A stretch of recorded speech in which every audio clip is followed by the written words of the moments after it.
73%. कर्नाटक इलेक्शनमध्ये 73% मतदान झालं होतं.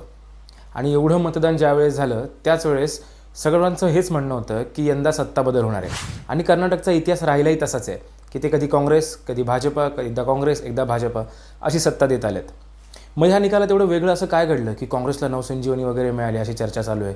नरेंद्र मोदी यांची हार झाली, भाजपची हार झाली असे चाललं आहे. हा विजय फक्त काँग्रेसचा नाही आहे, तर ही भाजपची हार आहे. तुम्ही म्हणाल हा असा का म्हणते, म्हणजे अर्थच दोन्हीचा सेमच होतो. याचं कारण म्हणजे काँग्रेस कुठल्या गोष्टींनी निवडून आलं याच्यापेक्षा भाजप कुठल्या गोष्टींमुळे हे हारलं हे जास्त महत्त्वाचं आहे. आणि सगळ्यात महत्त्वाचं म्हणजे ह्या सगळ्याचा परिणाम आपल्या महाराष्ट्रावर आणि 2024च्या इलेक्शनवर काय होऊ शकतो हे आपण या व्हिडिओत पाहणार आहोत. तुम्हाला जर सर्व कारणं माहीत असतील तर तुम्ही ह्याचे परिणाम काय होणार याच्यावर स्किप करू शकता.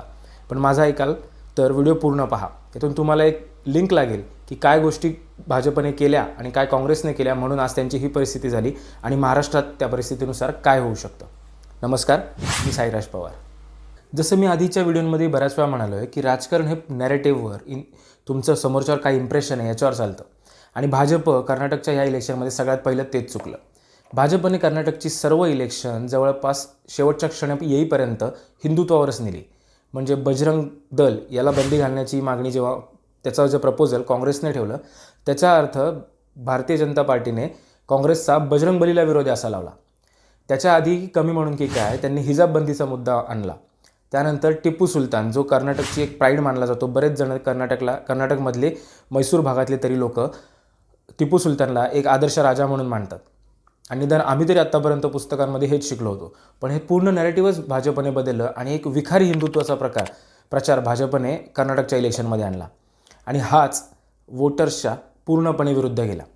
त्यामुळे भाजप पूर्ण भारतभर आणि आता महाराष्ट्रातही जो त्यांनी प्रचार सुरू केला आहे त्या विखारी हिंदुत्वाचा प्रचार हा लोकांना आवडत नाही हे कर्नाटकने पुन्हा एकदा सिद्ध केलं. यावर भाजपचे जे नेते आहेत किंवा समर्थक आहेत ते हे म्हणतात की भाजपचं पर्सेंटेज ऑफ वोट जे आहे ते 0.5%नेच फक्त कमी झाले. म्हणजे तसं पाहायला गेलं तर काही कमी झालेलंच नाही आहे. याच्यावर माझं उत्तर असं आहे की वोट पर्सेंटेजसुद्धा वाढले. मग हे वाढलेलं मतदान हे कुठे गेलं? हे तुमच्या हिंदुत्वाकडे आलं का? नाही. तुमचं त्या विखारी हिंदुत्व तुम्हाला तुमच्या आधीच्या बेसपेक्षा मोठा बेस देऊ शकलं का? तर नाही. त्यामुळे हे भाजपचं एक महत्त्वाचं हारण्याचं कारण आहे. पुढचं महत्त्वाचं कारण मला जे वाटतं ते म्हणजे भाजपचं डिवाइड अँड रूल पॉलिसी, म्हणजे फोडा आणि राज्य करा. भाजपने निवडणुकीच्या तोंडावर काय केलं, जे हिंदुत्वाच्याच कार्डचा एक पार्ट होता ते म्हणजे मुस्लिमांचं आरक्षण काढलं आणि ते आरक्षण इतर समाजाला दिलं. भाजपला कर्नाटकमध्ये नेहमीच हा एक लिंगायत समाजाचा पक्ष म्हणजे लिंगायत समाज भाजपला जास्त समर्थन करतो असं पाहण्यात येतं. आणि त्याच गोष्टीने काय झालं तर कर्नाटकमध्ये लिंगायत समाज, वोकलिंग समाज, OBCs, त्यानंतर मुस्लिम्स आणि अपर कास्ट हिंदू या सगळ्यांमध्ये जणू काही एक डिवाईड तयार झालं. आणि हे डिव्हिजन एका गोष्टीने कापलं गेलं ते म्हणजे काँग्रेसने धर्माला बाजूला सोडून दिलेले जे पर्याय होते ते. कसं आहे, ऐतिहासिकदृष्ट्या पाहायला गेलं तर जी कोस्टल राज्य आहेत म्हणजे महाराष्ट्र, कर्नाटक, गोवा, पश्चिम बंगाल आणि पूर्ण आपला जो भारताचा दक्षिण भाग येतो, ही इतिहास काळापासून विविध संस्कृतींच्या संपर्कात राहिलेली राज्य आहेत. म्हणजे इथे तुम्हाला युरोपियन नाणी सापडतील, रोमन साम्राज्याशी यांचा व्यापार होता, त्याही आधीच्या संस्कृतींशी व्यापार होता. त्यानंतर जे मध्य आशियातील जे मुस्लिम जे ट्रेडर्स होते, जे व्यापारी होते ते या भागांमध्ये येत होते. त्यामुळे ह्या समाजाचा, दक्षिण भारतातील ह्या समाजाचा जे बाहेर येणारे म्हणजे फॉर एक्झाम्पल ह्या केसमध्ये जर मुस्लिम असतील, ख्रिश्चन असतील यांच्यासोबत एक चांगला संबंध पहिल्यापासून राहिला. त्यामुळे विखारी राजकारण जे हिंदुत्वाचं भाजप करते ते कुठल्या लेवलपर्यंत केलं पाहिजे ते भाजपला इथं कळलं नाही. आणि त्यामुळेच त्यांनी ही जी दुफळी माजवली त्या दुफळीचा परिणाम त्यांच्या ह्या वोट पर्सेंटेज जरी कमी नाही झालं तरी बाकीचं वोट पर्सेंटेज वाढून अँटी BJP मतांमध्ये त्याचा परिणाम होणं याच्यावर झाला. हे जे राजकारण भाजपचं असतं हे राजकारण काऊबेल्ट ज्याला म्हणतात म्हणजे उत्तर प्रदेश, जिथं आता आपण ज्याला एक इतिहास काळामध्ये ज्याला आर्यवर्त म्हटलं जातं, या भागामध्ये हे राजकारण चांगलं चालतं. कारण आजच झालेल्या उत्तर प्रदेशमधील नगर परिषदांचे निकाल जे हाती आले तिथं भाजपने प्रचंड जागा जिंकल्या. तेच हे राजकारण तिथं चालतं. पण हे राजकारण विंध्य पर्वताच्या खाली चालत नाही आणि हे आपण बऱ्याच इलेक्शनमधून पाहिलं. पुढचं महत्त्वाचं कारण म्हणजे भाजपमध्ये अख्ख्या कर्नाटकाला लीड करेल असं जे एकमेव नेतृत्व होतं म्हणजे येडियुरप्पा, त्यांना इलेक्शन मशिनरीमधून बाहेर केलं होतं जवळपास. आणि या संपूर्ण इलेक्शनची धुरा आणि त्याचा फेस होते नरेंद्र मोदी आणि त्यांच्या खालोखाल अमित शहा.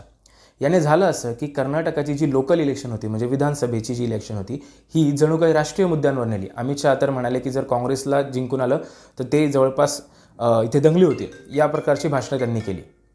भाजपच्या या अशा स्ट्रॅटेजीमुळे कर्नाटकमधील काँग्रेसचे जे लोकल नेते होते यांना कर्नाटकची इलेक्शन ही कर्नाटका प्राईडवर नेण्याची एक आयती संधीच मिळाली.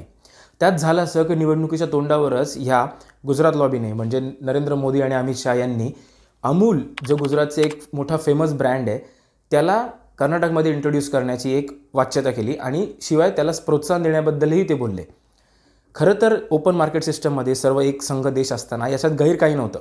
पण हे जर अमूलने स्वतः केलं असतं तर त्याचं कौतुक झालं असतं. राजकीय पटलावरून जेव्हा आपण स्वतःच्याच होम स्टेटमध्ये गुजरातमधले असलेल्या अमूलला प्रोजेक्ट करतो तेव्हा लोक त्याच्याकडे वेगळं बघतात किंवा विरोधक त्याच्या राजकीय फायदा हे करणारच होते. हे कॅल्क्युलेशन भाजपच्या नेत्यांनी आधी करायला हवं होतं असं मला वाटतं. त्यामुळे कर्नाटका प्राईड हा महत्त्वाचा मुद्दा राहिला. आणि आपण याच्या आधीच्या इलेक्शन्समध्येही पाहिलं की आता जसं जसं केंद्र सरकार स्ट्रॉंग होत जातं तसं तसं लोकल जी प्रत्येक राज्यात ह्या राज्यांच्या अस्मितेवर इलेक्शन जास्त होते. जसं बंगालमध्ये झालं, बिहारमध्ये तुम्ही आता पाहाल, महाराष्ट्रामध्ये आता त्याचीच गोष्ट चालली आहे आणि कर्नाटकामध्ये आता रिझल्ट आलाच. पुढची महत्त्वाची गोष्ट ज्यामुळे भाजपची इथं हार झाली ती म्हणजे भाजप सरकारवर असलेला 40% कमिशनचा आरोप. 40% कमिशन म्हणजे कर्नाटक सरकारमध्ये आत्ता जे याच्या आधी बोमाईंचं होतं त्या सरकारमध्ये कोणालाही काम करायचं असेल, कुठलाही कॉन्ट्रॅक्ट घ्यायचं असेल तर जवळपास 40% कमिशन द्यावं लागतं सरकारला, असा आरोप होता. याचे अनेक पुरावे तिथल्या जे कॉन्ट्रॅक्टरचे असोसिएशन्स आहेत त्यांच्या अध्यक्षांनी सादर केले. नरेंद्र मोदींपर्यंत ही कंप्लेंट गेली. पण याला उत्तर म्हणून किंवा याच्यावर कारवाई म्हणून केंद्र सरकारला किंवा तत्कालीन राज्य सरकारला काहीच करता आलं नाही. त्यामुळे हे भ्रष्टाचारी सरकार आहे हा टॅग तर पूर्ण बसलाच. याचा व्यवस्थित फायदा काँग्रेसच्या लोकल लिडरशिपने ॲज अ चांगले विरोधक म्हणून करून घेतला. त्यामुळे भ्रष्टाचाराची झालेली एक इमेज आणि त्या भोवती फिरलेलं नेरेटिव्ह हे भाजपचं इथं कर्दनकाळ ठरलं. पुढचा महत्त्वाचा मुद्दा म्हणजे महागाई, जो फक्त कर्नाटकच नाही तर अख्ख्या भारतभर लागू होतो. पण कर्नाटकच्या इलेक्शनचं एक पाहिलं तर तुमच्या लक्षात येईल की डेटावरून आत्तापर्यंत जे समोर आलं आहे की भाजपला जेवढं महिला मतदारांनी मतदान केले त्यापेक्षा 11% महिलांनी जास्त मतदान काँग्रेससाठी केलं आहे. याचं सगळ्यात महत्त्वाचं उदाहरण जर तुम्हाला द्यायचं झालं तर इलेक्शनच्या म्हणजे मतदान ज्या दिवशी होतं त्याच्या आदल्या दिवशी आत्ता जे काँग्रेसचे तिथले प्रदेशाध्यक्ष यांनी देवाच्या पूजेबरोबरच सिलेंडरची सुद्धा पूजा केली होती. आणि त्यांनी सांगितलं होतं की हा सिलेंडर 450 रुपयाला काँग्रेसच्या काळात मिळत होता, तो आता कितीला मिळतो आहे हे लक्षात घ्या. म्हणजे जी इलेक्शन मोदी शहा नॅशनल लेवलवर मोदींच्या चेहऱ्यावर फिरवू पाहत होते, राष्ट्रीय सुरक्षेच्या भोवती फिरवू पाहत होते, ती इलेक्शन काँग्रेसच्या नेतृत्वाने एकदम लोकल केली, म्हणजे घरातल्या गॅस सिलेंडरपर्यंत. आणि हा कळीचा मुद्दा ठरला. आता काँग्रेस का जिंकली हे पाहूया. खरं तर भाजपने हे जे काही केलं याच्या विपरीत आणि याला उत्तर म्हणून काँग्रेसने जे केलं याच्यामुळेच काँग्रेस जिंकली. काँग्रेसने काय केलं तर राहुल गांधी यांच्यावर पूर्णपणे अवलंबून न राहता त्यांचे लोकल लिडरशिप म्हणजे सिद्धरामय्या असतील आणि दुसरे जे त्यांचे प्रदेशाध्यक्ष आहेत यांच्या हातामध्ये नेतृत्व राहिलं आणि यांनी तळागाळापासून एक संघटना बांधली. आता तुम्ही म्हणाल की राहुल गांधीच्या भारत जोडो यात्रेचा काही फायदा झाला का? तर जेवढे 244 काय जी तिथली विधानसभेची संख्या आहे त्यातल्या फक्त 10% जे काही विधानसभा क्षेत्र आहेत त्यातूनच ही यात्रा पास झाली होती आणि तिथे चांगला परिणाम झालेला पाहता आला. पण राहुल गांधी यांचा फायदा काय झाला तर कर्नाटक काँग्रेसमध्ये जी अंतर्गत गटबाजी होती, ह्या गटबाजी ज्या स्तरावर यायला हवी होती भाजपच्या चांगल्यासाठी, त्या स्तरावर यायच्या आधीच राहुल गांधींनी स्वतःला असं सिद्ध केलं की पुढचे कुठलंही नेतृत्व हे राहुल गांधींचं ऐकणं तरच तिथे राहू शकतं, हे मात्र प्रूव्ह झालं. याचंच तुम्हाला महाराष्ट्रात उदाहरण घ्यायचं झालं तर आत्ता जे राष्ट्रवादीमध्ये सत्तानाट्य झालं ते यासाठीच. अजित पवार मोठे होत आहेत, सुप्रिया सुळे मोठे होत आहेत, जयंत पाटील हे सुद्धा राजकीयदृष्ट्या मोठे होत आहेत. मग अशा वेळेला या सगळ्यांना सामावून घेईल असे शरद पवारच आहेत. सेम लॉजिक काँग्रेससाठी कर्नाटकामध्ये झालं. म्हणून DK शिवकुमार असतील किंवा सिद्धरामय्या असतील हे दोघंही शांतपणे एकत्रितपणे ही इलेक्शन लढू शकले. याचबरोबर काँग्रेसने काय केलं तर जशी भाजप इलेक्शन मोडमध्ये असते तशी गेले 2 ते 3 वर्ष सिद्धरामय्या आणि DK शिवकुमार हे दोघंही काँग्रेसला इलेक्शन मोडमध्ये ठेवून होते. महागाई असो, बेरोजगारी असो, भ्रष्टाचार असो किंवा एकमेकांमध्ये वाढणारं कम्युनलिझम असो, हे सगळ्या गोष्टी अख्ख्या भारतभर होत आहेत. पण काँग्रेसला इथं यश का आलं याचं कारण म्हणजे एक विरोधी पक्ष म्हणून काय केलं पाहिजे, विरोधी पक्ष नेते म्हणून काय केलं पाहिजे याचं उदाहरण काँग्रेस कर्नाटकाने आपल्याला दाखवून दिलं. भ्रष्टाचाराबद्दल त्यांनी पे CM कॅम्पेन लॉन्च केलं. त्यांनी आत्तापर्यंत सिद्धरामय्यांचं याच्या आधी जेव्हा सरकार होतं त्या सरकारमधून जे काही लाभार्थी तयार झाले होते ह्या लाभार्थ्यांपर्यंत पोहोचले त्यांना याची जाणीव करून दिली की तुम्हाला आधी किती त्रास होत होता, आधी महागाई काय कितीपर्यंत होती आणि आता महागाई कुठल्या लेवलपर्यंत होती, या सर्वाची जाणीव करून दिली. आणि याच्यामुळेच काय झालं तर जे लोकल इश्यू होते ते लोकल इश्यू या सर्व राष्ट्रीय इश्यूंच्या समोर आणि या सर्व राष्ट्रीय नेत्यांच्या समोर जास्त प्रबळ ठरले आणि म्हणूनच काँग्रेसचा इथं विजय झाला. आता आपण येऊया आपल्या मुख्य मुद्द्याकडे की ह्या कर्नाटक इलेक्शनचा महाराष्ट्राच्या राजकारणावर आणि 2024च्या राजकारणावर काय परिणाम होईल. आधी आपण पाहूया की महाराष्ट्राच्या राजकारणावर काय परिणाम होईल. कसं आहे की कर्नाटकने आता जे मॅन्डेट दिले हे 73% मतदानासकट दिले. याच्या आधी फार कमी वेळा 70च्या पुढे मतदान कर्नाटकमध्ये झालं होतं. मग एवढं मतदान जेव्हा एखादं राज्य करतं आहे याचा अर्थ हे होतो की लोकांमध्ये कुठल्या ना कुठल्या तरी भावना आहेत, ज्या भावना त्यांना सरकारविरुद्धच्या व्यक्त करायच्या. अशीच परिस्थिती महाराष्ट्रामध्ये होणार आहे. कर्नाटकमध्ये सुद्धा ऑपरेशन लोटस याच्या आधी झालं होतं. तशीच परिस्थिती महाराष्ट्रात झाली आहे. महाराष्ट्रामध्ये देखील गद्दारी झाली होती आणि ह्याच गद्दारीचं सिंपतीचा टेम्पो अजूनही महाराष्ट्रात कायम आहे. मग अशा वेळेला जर महाराष्ट्रामध्ये इलेक्शन लागलं तर काय होईल हे मी वेगळं सांगणार नाही, तुम्हीच कमेंट बॉक्समध्ये नक्की सांगा. दुसरा परिणाम ह्या इलेक्शनचा महाराष्ट्राच्या राजकारणात होणार आहे तो म्हणजे प्रामुख्याने महाराष्ट्र भाजपावर. कसं आहे, भाकरी फिरवण्याची भाषा जरी शरद पवार यांनी केली असली तरी गेले 2-3 वर्ष जर आपण पाहिलं म्हणजे 2019च्या इलेक्शननंतर भाजपमध्ये याची चर्चा सुप्त पद्धतीने का होईना पण चालूच आहे. म्हणजे विनोद तावडेंना पुन्हा महाराष्ट्रामध्ये आणणं किंवा देवेंद्र फडणवीस यांना केंद्रात पाठवणं यासारख्या हालचाली ह्या महाराष्ट्र भाजपमध्ये कराव्या लागणार आहेत. आता तुम्ही म्हणाल की कर्नाटकमध्ये भाजप हरलं म्हणून महाराष्ट्रात का बदल करायचे. त्याचं कारण म्हणजे जी टेक्निक आणि ज्या गोष्टींमुळं भाजप तिथे हरले तीच परिस्थिती आणि त्याच गोष्टी महाराष्ट्र प्रदेश भाजपा महाराष्ट्रात करू पाहते. त्यामुळे ह्या महाराष्ट्रामध्ये भाजपला एक नवीन नेतृत्व, नवीन आयडियोलॉजी म्हणण्यापेक्षा एक नवीन दिशा मिळणं गरजेचं आहे आणि त्यामुळे भाजप त्या दृष्टीने पाऊल टाकणार हे नक्की.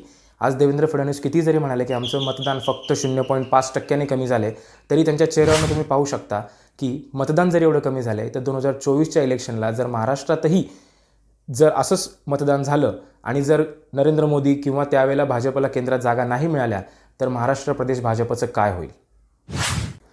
पुढचा परिणाम महाराष्ट्राच्या राजकारणातील छोट्या पक्षांवर होणार आहे. म्हणजे मनसे असतील, शिंदे गट असेल, यांच्यावर सगळ्यात जास्त परिणाम होणार आहे. अर्थात तुम्ही आता म्हणाल की आमदारांच्या संख्येने शिंदे गट म्हणजे शिंदेची शिवसेना ही जास्त मोठी आहे, पण जसं तुम्हाला वाटतं आणि जसं मलाही वाटतं की याच्यात अत्यंत ड्रास्टिक चेंजेस हे 2024च्या इलेक्शन नंतर होणार आहे महाराष्ट्रातल्या. त्यामुळे मी सध्या त्यांना त्याच घटनेमध्ये कन्सिडर करतोय की ते छोटे पक्ष आहेत.